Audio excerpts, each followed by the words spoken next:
कि किसानों को किस तरह से लॉकडाउन और मौसम की मार से बदहाली झेलनी पड़ रही है। यही वजह है कि किसान संगठन लगातार किसानों को कर्ज मुक्त किए जाने की मांग को उठाए हुए हैं। राष्ट्रीय किसान मजदूर महासंघ ने इस मामले में प्रधानमंत्री मोदी को चिट्ठी लिखी है।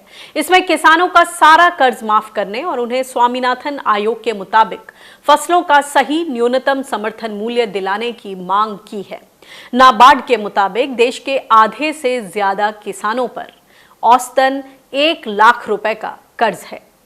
और किसान कर्जा मुक्ति के मुद्दे पर बातचीत करने के लिए हमारे साथ जुड़ गए हैं हरियाणा के किसान नेता विकल पचार जी। विकल जी, स्वागत है आपका किसान बुलेटिन में।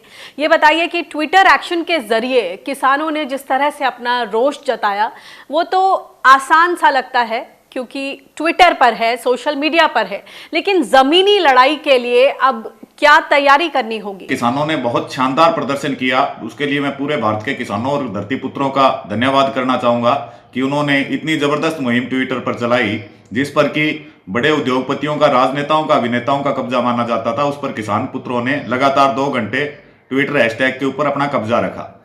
तो अब जो आप सवाल पूछ रहे हैं जमीनी लड़ाई के लिए, बिल्कुल ये जो रोष किसानों का कल दिखा है उससे किसान बिल्कुल जमीनी लड़ाई के लिए तैयार है और इसके लिए हमें लंबा संघर्ष करना पड़ेगा। पूरे देश में किसानों को जागृत करने के लिए विभिन्न किसान संगठनों को पदयात्राएं भी निकालनी पड़ेगी और इसके लिए किसान पूरी तरह से तैयार है। समय हो सकता है हमें 6 महीने, साल लग जाए, लेकिन लॉकडाउन खुलने के बाद किसानों का संघर्ष या किसानों का जो रोष है वो जमीन के ऊपर आप बाहर देखेंगे।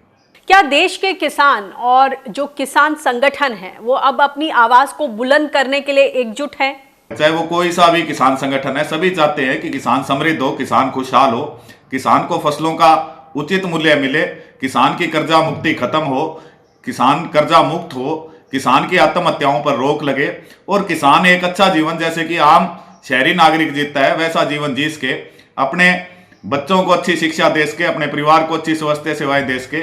इसके लिए आज देश के किसान संगठनों में जो पहले एकरूपता नहीं आती थी, इस समय या इस वर्ष हम ये देख रहे हैं कोरोना संकट के दौरान या ट्विटर का हैशटैग आंदोलन था कि सभी किसान संगठनों में एकजुटता और एकरूपता आ गई है। किसान के मुद्दों के लिए वो अपने डंडे झंडे छोड़कर एक मंच के लिए तैयार आकर राष्ट्रीय स्तर पर आंदोलन करने के लिए तैयार है।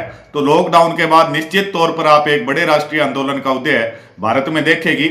ऐसा किसानों का मन और जो लगातार हमारी बातें हो रही है उससे ऐसा लग रहा है कि देश में एक बहुत बड़ा राष्ट्रीय किसान आंदोलन बिल्कुल जमीनी स्तर पर आने के लिए आने को तैयार है और इसके लिए सभी किसान संगठन 100% तैयार है। शुक्रिया हमसे बातचीत करने के लिए। इस मुद्दे पर और ज्यादा बातचीत करते हैं, हमारे साथ किसान नेता अभिमन्यु कोहाड़ जुड़ गए हैं। अभिमन्यु जी, ये बताएं कि किसानों की कर्ज मुक्ति, ये जो इतना बड़ा सोशल मीडिया पर ट्रेंड कराया गया, सबने अपना रोष जताया, पूरे देश से किसानों ने आवाज बुलंद की, एकजुट हुए सोशल मीडिया पर, कितना जरूरी है ये कर्ज मुक्ति? क्या कोई आकलन है कि अगर सरकार किसानों को कर्ज मुक्त कराना चाहे तो कितनी रकम की जरूरत पड़ेगी और किस आधार पर किन किन किसानों का कर्ज माफ होगा, उन्हें कर्ज मुक्ति दी जाएगी? प्राथमिकता किस तरह से तय होगी?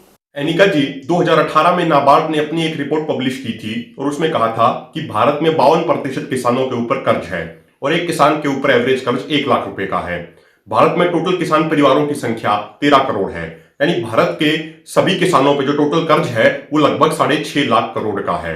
और किसानों को कर्ज मुक्त किया जाना इसलिए जरूरी है क्योंकि पिछले 20 से 25 साल में 5 लाख से अधिक किसान हमारे देश में आत्महत्या कर चुके हैं और इससे ज्यादा शर्म की बात कोई और हो नहीं सकती कि जो हमारे देश का अन्नदाता है, जो देश की जनता का पेट भरता है, वही कर्ज की समस्या की वजह से फांसी के फंदे को चूम जाता है।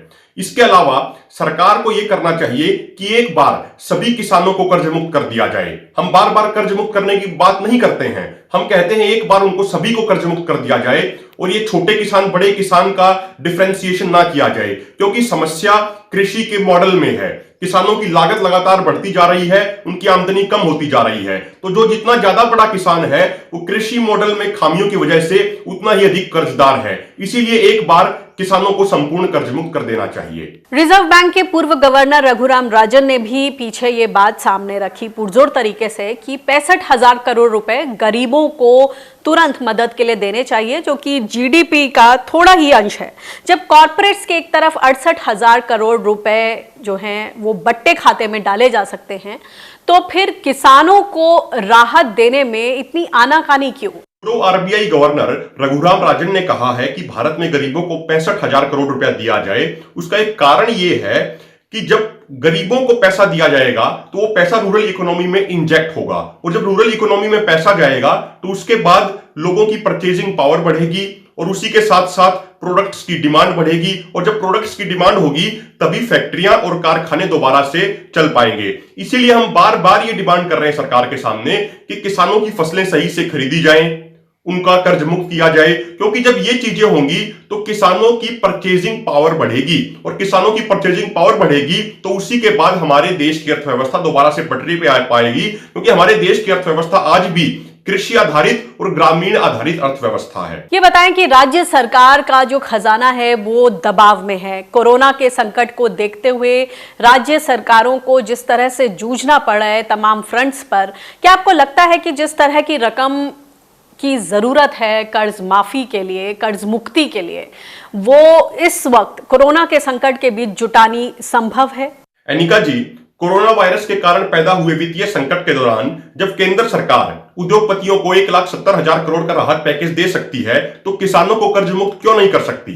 और इसके अलावा जब ये वित्तीय संकट नहीं था उस समय भी केंद्र सरकार किसानों को कर्ज मुक्त करने के लिए गंभीर नहीं थी। तो सरकार की नीति से ज्यादा उनकी नीयत पर सवाल खड़े होते हैं।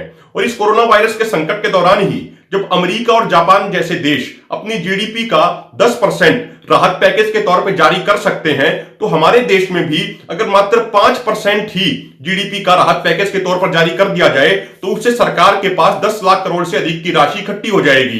तो ये कोई मुश्किल काम नहीं है, अगर सरकार की नीयत सही हो तो ये संभव है, और धीरे धीरे करके किसानों को कर्ज मुक्त करने की तरफ सरकार द्वारा गंभीर कदम उठाए जाने चाहिए। बहुत धन्यवाद इस जानकारी के लिए।